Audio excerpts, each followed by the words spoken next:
Welcome back, everybody. Today, we're going to be diving deep into all the craziness that's been going on in the aftermath of this Israel-Hamas war. Oh, yeah. We're looking at the ceasefire deal and all these hostage releases, and frankly, it's a pretty tense situation. Yeah. And we've got some really interesting sources here to kind of guide us through this whole mess. Okay, cool. So we've got news reports from the New York Times, we've got timelines, briefing documents, really the whole 9 yards here. Yeah. Nice. Just think of this as like your cheat sheet to understanding what is actually going down over there, what it means for everybody involved and why you should even care. Right, because it's a big deal. Yeah. I mean, what's so interesting to me here is that we're not just talking about words on paper or something. Right. We're talking about real lives. Yeah. Just hanging in the balance. Totally. The ceasefire, it's a huge turning point. But will it lead to peace or will it just blow up again? Exactly. And that's really what we're trying to get out today. Yeah, for sure. So to get our heads around all this, I think we need to rewind a little bit. Okay. Yeah. And go back to the beginning. So that Hamas attack from Gaza back on October 7th, 2023. Right. I mean, that was a huge turning point. It was devastating. Absolutely. And the sources talk about these Israeli lookouts who were stationed near Nahal Oz. Mm-hmm. And, some were killed and some were taken hostage. Oh, wow. It's just a really stark reminder of the human cost of all this, Yeah, it just really brings it home, that every decision that's made, every act of violence, it all has real consequences. Exactly. And that attack, it, led to a 15-month war. Wow. And in the end, you had this huge power shift where Hamas basically took control of Gaza. It's crazy how much has changed just in those 15 months. Right? So, okay, fast forward to January 19th, 2025. Okay. And we've got the ceasefire agreement that finally goes into effect. Right. But like you said, the key word here is fragile. Exactly. Yeah, this isn't like a done deal. It's not a peace treaty. Yeah. It's just a chance to kind of take a breath and see what happens. Totally. And it's built on two main things.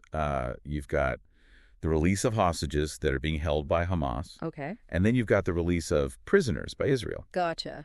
And so these exchanges, they're really at the heart of this whole tentative peace thing. It's kind of like this glimmer of hope, Kind of, yeah. You see those hostages, especially those soldiers who were held for so long. Yeah. Finally reunited with their families. It's pretty powerful. It's definitely a good sign, but we have to remember that it's all happening while the conflict is still going on, Right. So it's hard to know what to make of it. You're right. The sources talk about these two big hostage exchanges. Oh, really? So the first one happened on January 19th. Okay. And Hamas released 3 Israeli women, Emily Damari, Romi Gonen, and Doron Steinbrecher. Oh, okay. And in exchange, Israel released 69 women and 21 children that they were holding in the West Bank and Jerusalem. These exchanges are so crazy complicated. I mean, you've got the negotiations and all the anxiety on both sides. Yeah. And then, relief and trauma for the people involved. Of course. It's just, it's heavy. It's a lot, Yeah. And then a few days later, on January 25th, 4 more Israeli women were released. Oh, so this is the soldiers? Yeah, exactly.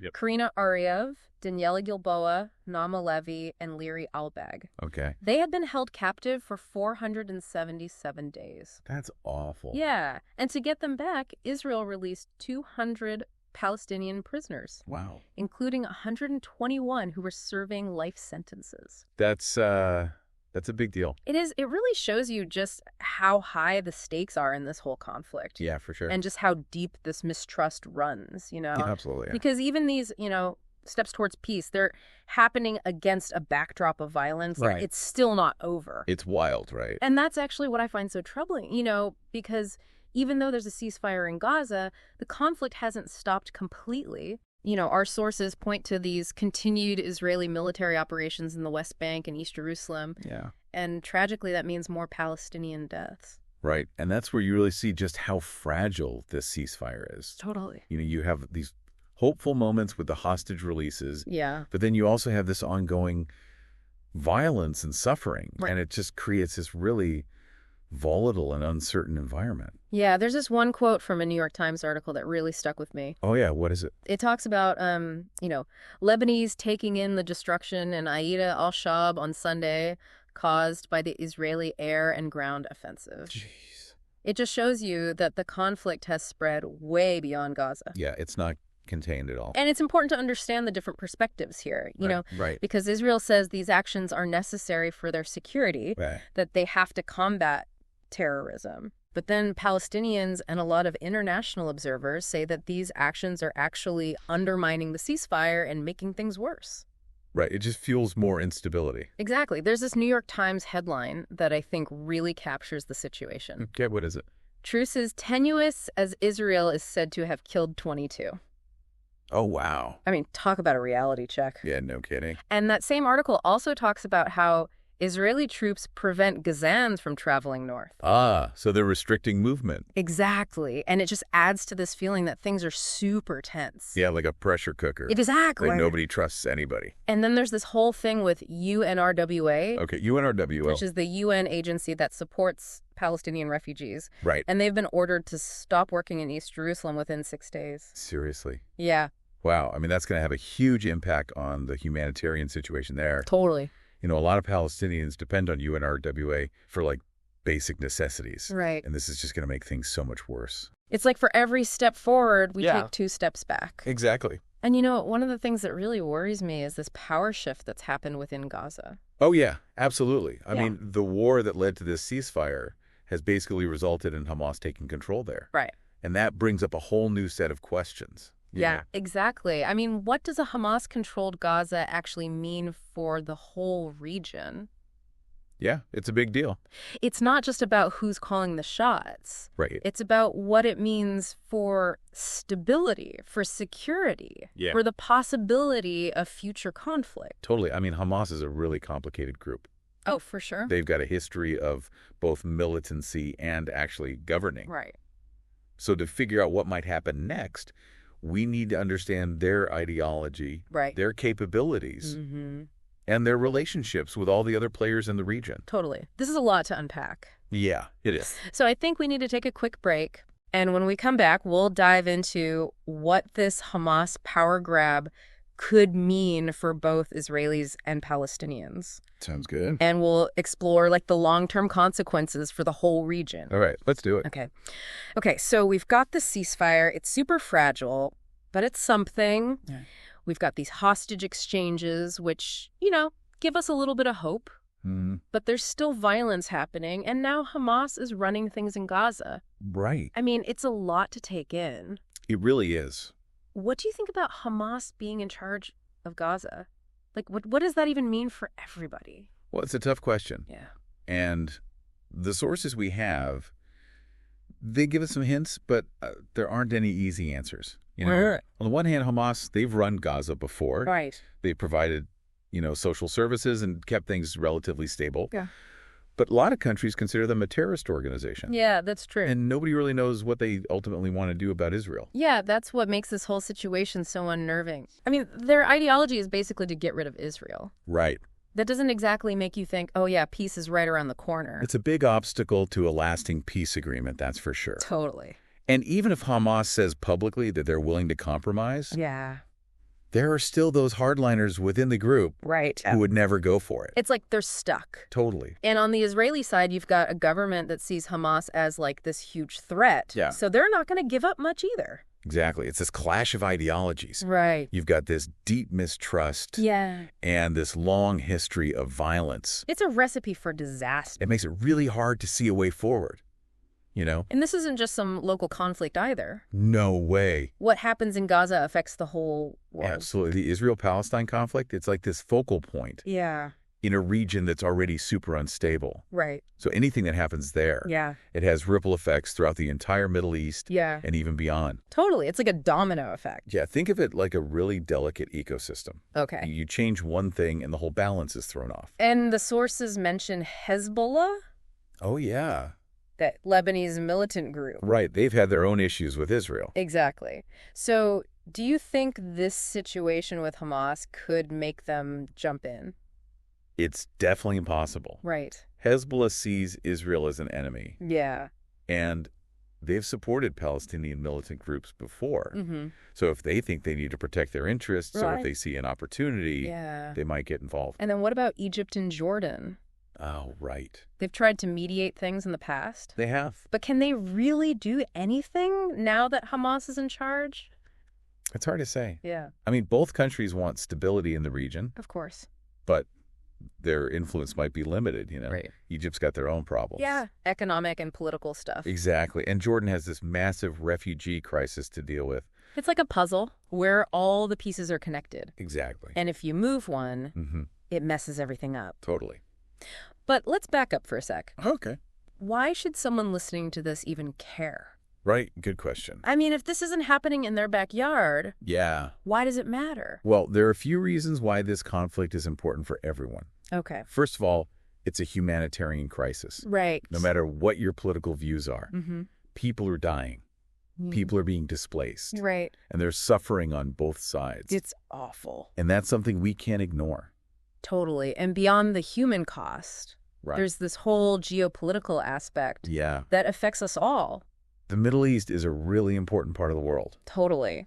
It's crucial for global energy markets and international politics. So what happens there affects everyone. Exactly. Any instability in the region can cause a whole bunch of problems. Like what kind of problem? Well, we've seen it before. Conflicts in the Middle East can lead to refugee crises. Right. The rise of extremist groups. Yeah. And big changes in oil prices. Which affects everyone. It sure does. It's like everything is connected. It is. We live in a globalized world. Yeah. And what happens in one place can have a huge impact somewhere else. Totally. So just ignoring these conflicts doesn't make them go away. It just makes them worse. Exactly. They just fester and could potentially blow up. That's a good point. It's easy to feel overwhelmed by all this. I know, it's a lot. But we can't just pretend it's not happening. We can't. So what can our listeners do to actually engage with this conflict? Well, the first step is to stay informed. Okay. Go beyond the headlines. Right. Look for different perspectives. Try to understand the history and all the little details. Complex. It is, but it's important. Totally. And don't underestimate the power of talking about it. Oh, yeah. Have conversations with people. Share what you've learned. Right. And be open to changing your mind. Exactly. Because we're all in this together. We are. And the more we understand, the better we can respond to these global challenges. For sure. Okay, so we've talked about the ceasefire and the hostage exchanges. Yep. And the fact that the violence hasn't really stopped. Right. And what it means now that Hamas is in control of Gaza. And we've talked about Hezbollah and Egypt and Jordan and how everything is connected. It's a big mess. It is, but, there's another piece of the puzzle that we haven't really talked about yet. Oh, what's that? The human stories. Right. It's easy to get caught up in all the politics and strategy. Yeah. But at the end of the day, this is about people. Absolutely. So in the next part, let's shift gears a little. Okay. And focus on the people who are at the heart of all this. Yeah. Yeah, it's so easy to get lost in, the big picture stuff. Totally. But this conflict, it's really about people. Absolutely. We've talked about the hostages being released, but what about them now? Yeah. What happens to them after all that? Well, the sources give us some insight into, the human cost of this whole thing. Okay. These women, Emily Damari, Romi Gonen, Doron Steinbrecher, I mean, they've been through something unimaginable. Totally. They're never going to be the same. Right. And the road to recovery, it's going to be long and really hard. I can't even imagine. It makes you wonder what kind of support they're getting, you know? Right. How do you even start to heal from that? Exactly. I mean, the psychological and emotional scars. Yeah. They run deep. Of course. So they need specialized care. Totally. And we can't forget about the people who are still being held captive. Oh, yeah. Their families must be going through hell. It's just this constant pain, this emptiness that's hard to even describe. It's heartbreaking. And then you've got the Palestinian prisoners who were released by Israel. Right. Some of them had been in prison for life. I know. So what happens to them? Yeah. How do they go back to normal life? Exactly. Well, it's a huge challenge. I mean, imagine trying to rebuild your life after being locked up for years. Yeah. And going back to a society that's been torn apart by conflict. Right. A lot of them are going to face economic problems. Yeah. Social stigma. Of course. And probably their own trauma. It's like this conflict just keeps creating more problems. It does. It affects so many lives in ways we don't even think about. Totally. And it's not just about land or politics, Right. It's about families being torn apart. Yeah. It's about dreams being shattered. It's about real people. And it shows us that we need solutions that go beyond the politics and the security stuff. Okay. We need to address the psychological and social damage, too. So it's not just about signing agreements. No, it's about healing. Right, at the individual level and the community level. Exactly. It's easy to get discouraged, with all this violence. It feels like it never ends. It can feel that way. But going through these sources, it reminds me that there's still hope.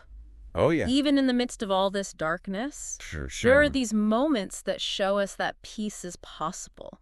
Like those hostage releases. Exactly. They show that dialogue and negotiation can work. Even if it's really difficult. Even if it's just a small step. Right. It's still a step in the right direction. It's like building trust little by little. Exactly. So we need to focus on those glimmers of hope and support the people who are trying to make things better. Totally. And that's where we all come in, We need to stay informed. Right. We need to have those tough conversations. Absolutely. And we need to recognize that we're all human. At the end of the day, that's what matters. We may not have all the answers. Nope. But the more we understand, the better chance we have of creating a more peaceful world. I agree. Well, this has been a heavy one. It has. But an important one. Definitely. I'm feeling cautiously optimistic. Me too. The road ahead is tough. Yeah. But peace is worth fighting for. Absolutely. Thanks for joining us, everyone.